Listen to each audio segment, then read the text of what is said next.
Fibre তৈরির machine. শুনলে সাধারণ একটা শিল্প কারখানার কথা মনে হলেও এই মেশিনই বদলে দিয়েছে আজ বেকার যুবকদের জীবন। অবাক করার মতো সত্য হলো, যেসব কলা গাছ বা কচুরিপানা গ্রাম অঞ্চলে ফেলে দেওয়া হয় কিংবা জ্বালানি হিসেবে ব্যবহার হয়, সেগুলো দিয়েই তৈরি হচ্ছে উচ্চমানের ফাইবার সুতো। আর এই সুতোর ক্রেতা শুধু দেশেই নয়, রয়েছে যুক্তরাজ্য, ইউরোপ, আমেরিকা সহ বিশ্বের নানা প্রান্তে।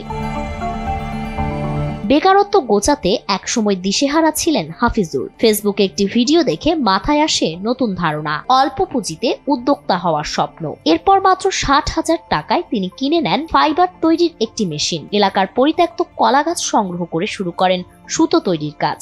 ধীরে ধীরে এই সুতো পৌঁছে গেল গাজীপুর ও ঢাকার বিভিন্ন কারখানায়। এরপর রপ্তানি হলো বিদেশেও। সেখান থেকেই তার আয় বাড়তে থাকে আর শুরু হয় নতুন এক পথ চলা। আমি প্রথমত বেকার ছিলাম, পড়াশোনা করছি, পড়াশোনার পাশাপাশি মনে করেন যে ওই এটা সেটা করতাম। করার পরে দেখি যে আপনার বিভিন্ন ধরনের ভিডিও, বাইরের চ্যানেলগুলো আমি বেশিরভাগ ফলো করতাম। যখন এই বাইরের ভিডিওগুলো দেখি যে ওরা যে জিআই তারের নেট তৈরি করা, ওটা তো আমাদের গ্রাম অঞ্চলে বা শহর অঞ্চলে এটা খুব প্রয়োজন হতো। তো আমি একদিন মেশিন তৈরি করি, জিআই তারের মেশিন তৈরি করার পরে ওখান থেকে কিছু জিআই তার তৈরি করে এলাকাতে বিক্রি করি। এখান থেকে মনে করেন যে ভালো একটা সাড়া পাই। সাড়া পাওয়ার পরে পাশাপাশি এই কলা গাছ কেটে নিয়ে এসতেছে, নিয়ে এসে এটা মেশিনে দিতেছে, মেশিন থেকে ফাইবার বের হচ্ছে। এটা দিয়ে আবার যে মহিলাদের স্যানিটারি প্যাড তৈরি করতেছে মেডিসিন দ্বারা তুলার আকার তৈরি করে। উদ্যোক্তা হাফিজুর জানান, ফাইবার তৈরির মেশিনের বিভিন্ন ধরন রয়েছে এবং এগুলোর দামও ভিন্ন। এর একটা প্রাইস আছে, যেটা ব্যানানা ফাইবার, সেটা হচ্ছে 60,000 টাকা।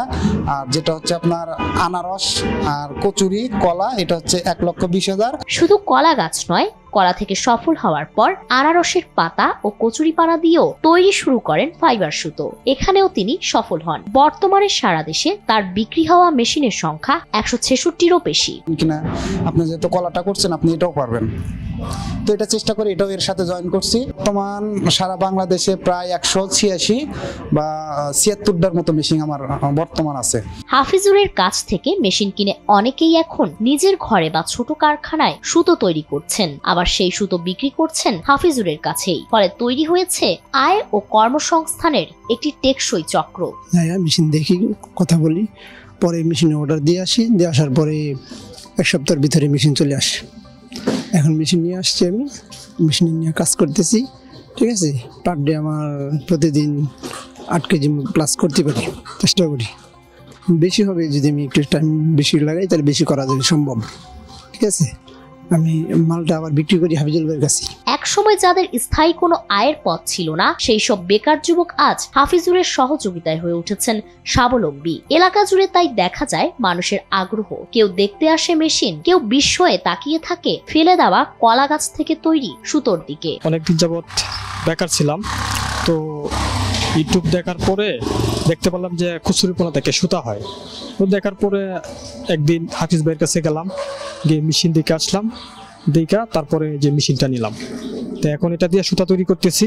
তো দেখা গেছে ভালো, এটার ব্যাপক চাহিদা আছে মার্কেটে। উদ্যোক্তা হাফিজুরের এই উদ্যোগ শুধু অর্থনৈতিক নয়, বাংলাদেশের যুব সমাজকে আত্মনির্ভরতার নতুন পথ দেখিয়ে দিচ্ছে। ফাইবার মেশিন এখন হয়ে উঠেছে গ্রাম অঞ্চলে বেকারত্ব দূর করার সম্ভাবনাময় শক্তি।